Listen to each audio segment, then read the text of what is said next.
the best of the week on Relevant Radio. All right, here we go. Welcome to the show. This is going to be a fun, well, I don't know if it's going to be a fun show. It's going to be a serious show, but with a wonderful guest who's going to help us here get through kind of a difficult and sensitive topic today. But a really important one, and one that touches a lot of lives directly and indirectly, almost all of us to some degree. So we're going to talk about Catholic divorce, basically. And not just divorce, but divorce from the perspective of the spouse who is the victim of the divorce, right? So the one who didn't want the divorce, the one who wanted to work on it and fix what was broken, but wasn't able to because their spouse said, you know what, it's a no-fault divorce world, and I'm divorcing you, and I'm moving on.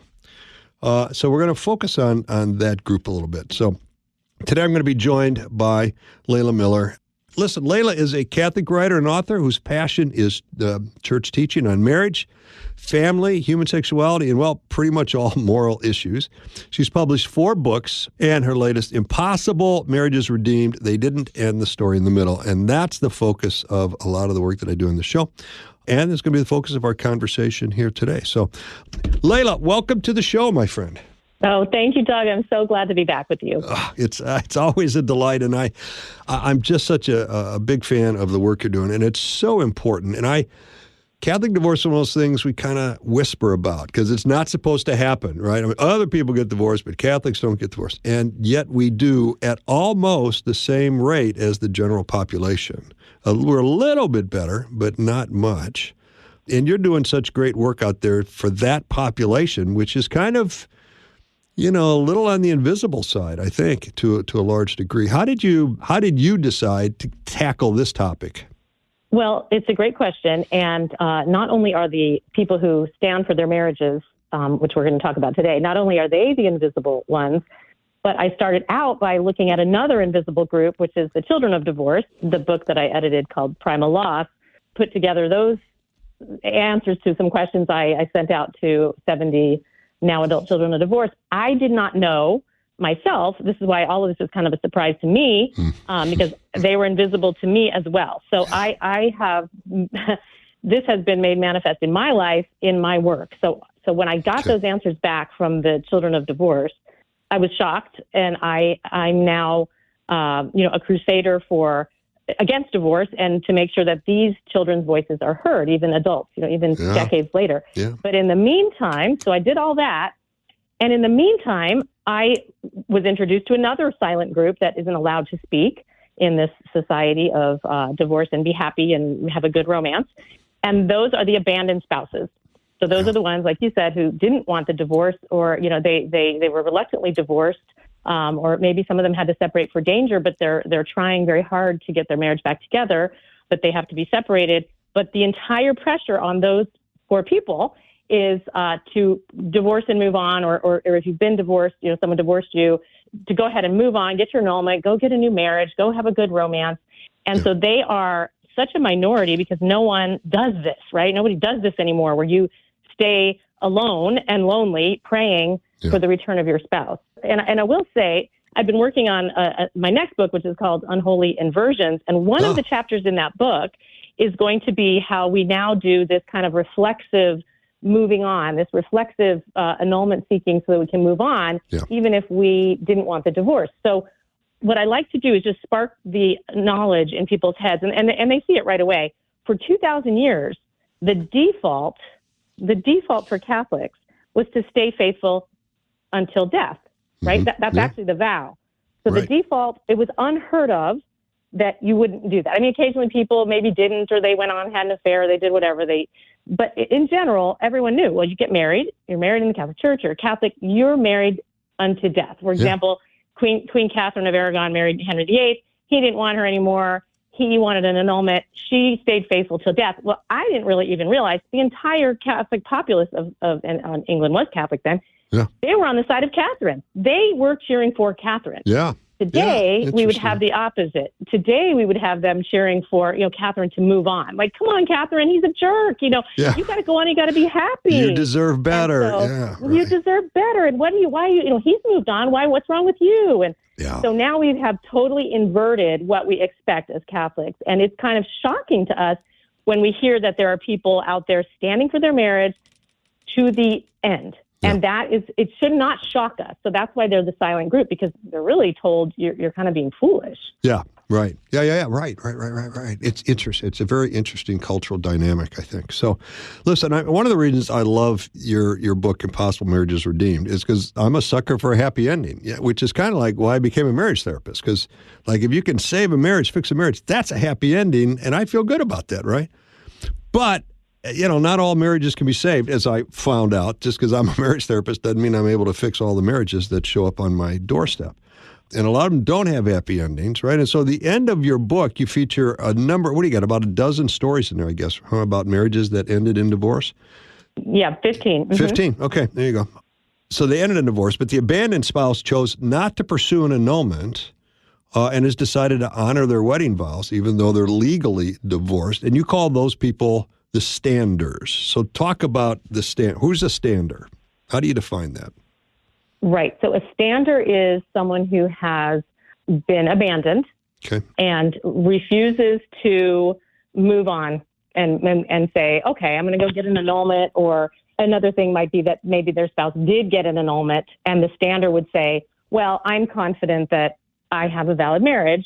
And so no matter what, I made that vow on that day at that church, at that altar in front of witnesses, and I'm going to keep my vow. Yeah. I'm going to keep that sacred vow, that promise that I made until death. Until one of us dies, we are married. Yeah. And what's interesting about that, a lot of people might say, well, wait, if the other person got the annulment.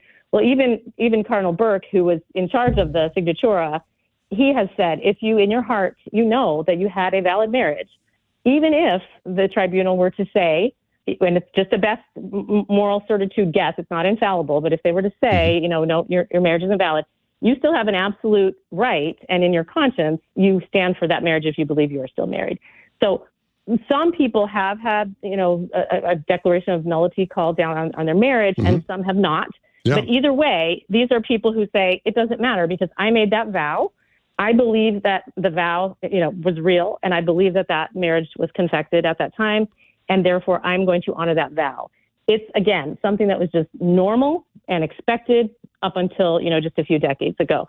So these folks, who, by the way, JP2 said in Familiaris Consortio, they are to be given respect, solidarity, understanding, and practical help as they have this example of fidelity and Christian consistency. Yeah. They have to be encouraged, helped by the pastors. They are the authentic witnesses to fidelity, and the world is in great need of them. He says that, and I don't really know about you, but I don't see that anywhere. And I know that the standers, when they look for help, a lot of times either in the Catholic community or in the church herself, they don't find that support, help, and that kind of holding them up as a witness to fidelity. And that's what causes more pain to these abandoned spouses, because it's when you're abandoned by it's not like death. I mean, you're being rejected. Yes. So you're alone, but you're also being rejected, and your children are in turmoil, and all this is going on, and everybody's telling you to move on and what's wrong with you. So when you've already been rejected and then you have no support for doing the right thing and staying faithful, it just adds to the pain and suffering. And so they're very marginalized, they're very hidden. They've started becoming more visible, thankfully. We actually have one diocese who is putting on a retreat, the Atlanta diocese. In fact, it's at the end of this month. Oh, wow. Only the second one I've ever heard of. And it's a small little group, but it's CatholicsForMarriageRestoration.com, I think is you can go find that if you're a stander. Okay. But they're starting to find each other, and there's a little more encouragement to not be alone, because it is excruciating. It's devastating to be abandoned and then to be forgotten by the church or the community. And I think there's a few different levels or layers to the pain. I mean, first is, I thought I was doing this till death do us part, and now you've rejected me and you've said, I'm not going to honor my vow, I'm moving on, okay? So that cuts very deep, right? And then the second thing is there's this, especially if the stander comes from a really solid Catholic family, there's kind of this embarrassment that, wow, I've let my family down. Like, I'm the divorced one now, and now I've got this scarlet letter on my forehead or whatever. And so there's this embarrassment. And I think a lot of times standards, they're afraid to even talk about it because it's like somehow I failed, somehow I did something wrong, or I've brought disgrace on the family. So they're even more alone there. And then the fact that the standards aren't, there's no organization for standards to support each other. You really feel like these poor folks are on an island with no place to turn. Oh, they are. They're absolutely isolated. I get emails every week from people who don't know where to turn. Someone has either given them an article I wrote or something, and they're like, oh, goodness, I've never heard that somebody could help me or find me other people like me. The interesting thing is, whether it's choosing to stay married when you want to get divorced, or whether it's choosing to stand even when your spouse left and maybe they might be trying for an annulment or they might have moved on with a civil marriage, if they just hear one voice in the community that they trust and love say, you know what, I support you. I support you in standing for your vow, because it is a witness to fidelity that the children need to see. Exactly. I have stories on that. You know, if there's at least one of a divorced spouse that stays faithful to the vow, the children have a much better understanding of what fidelity means in a Christian context and you know, the cross and suffering, but also they have a much better chance of remaining Catholic. But if there's one voice, so sometimes I talk to people on the phone who've called me, you know, because I'll spend an hour or two just kind of walking them through the initial process of telling the story, and they're just so devastated, and nobody's ever asked them. And then every now and then, you know, they say, you know, I've got so much pressure that I'm told because my husband had an affair, let's say, I need to get divorced, and then I need to get an annulment. I need to find a good man. And they don't feel like they want to do that. There's something in them that knows, no, I made this vow. I made a permanent vow, a sacred vow. It's indissoluble. And even if he or she broke that vow, that doesn't mean I have to. And so what they do after they hear that, it's not like I do only until he doesn't. Yeah. You know, it's I do. It's I do till death. And half of those vows are negative, by the way, for poor, for worse, for, you know, for sickness. These are 50% negative vows. Nobody needs a vow to stay in a marriage if they're happy. Well, and nobody needs a vow. Yeah, no, that's right. Exactly, that's true. And when I do a fair amount of marriage prep work, and not as much as I used to now that I get the radio show, but one of the things these engaged couples, I say, you need to have a conversation about divorce. And you need to say, is there any condition under which you would feel you don't have to honor your vow to stay married to me till the day you die? And what would it be? Would it be an affair? What if I lost all of our life savings, you know, at the casino? What if I, you know, got 4 DUIs? You know, I mean, is there something where you'd say, okay, I'm done with you, I'm walking away? You need to have that conversation now, because that's not what you're promising. What you're promising is no matter what you do, I'm honoring this vow to stay married to you till death. And you need to have that kind of hard conversation. You can join me and listen on the Relevant Radio app, Marriage Unhindered, live each weekday at 5 p.m. Central Time.